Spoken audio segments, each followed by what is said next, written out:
Hey Calvary, it is Wednesday, November 25th, time for the weekly update. Yesterday, a little bit of snow, today, bright sun, and tomorrow, Thanksgiving. I want to tell you two things that I'm thankful for. First, I'm really thankful for you, for all the friends and members of Calvary who have stayed with us over the last crazy 10 months.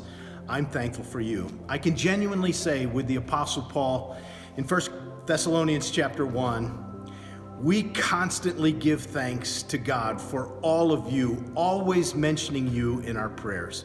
We're praying for you. You've been faithful, you've been serving, and you're hopeful. I'm thankful for that.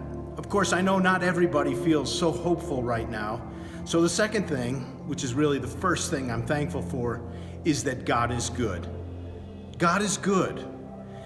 Give thanks to the Lord, for he is good, Psalm 107 says. His steadfast love endures forever. You might be surprised to know that in Psalm 107, after that pronouncement, that God is good, his love always endures forever, is followed by episodes of real suffering. There were those in Psalm 107 who wandered in the wilderness, in the desert places, thirsty. Then the psalm tells the history of Israel that there were those who walked in the shadow of death, having lost loved ones. There were others in that very psalm who are cited as suffering because of the sinful choices they made and ruined their lives and the lives of their families. There are others who suffered experiences at sea and shipwreck, a metaphor for life just going badly. It's in those contexts that Psalm 107:1 says, "Give thanks to the Lord, for he is good. His steadfast love endures forever."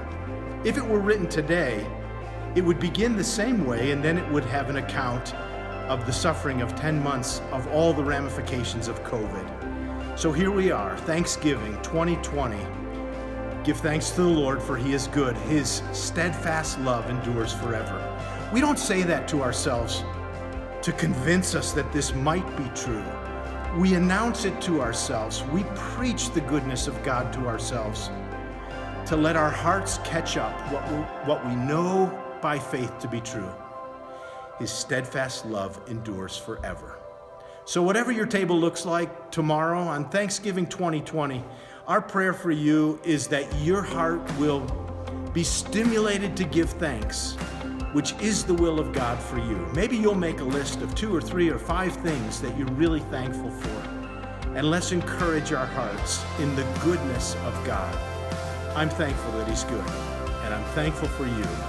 We're praying for you. Please be watching in the days ahead. We'll have lots of news for what's going to happen in December. We'll worship together online this weekend. And until then, you're in our prayers. We love you. We'll talk to you again soon.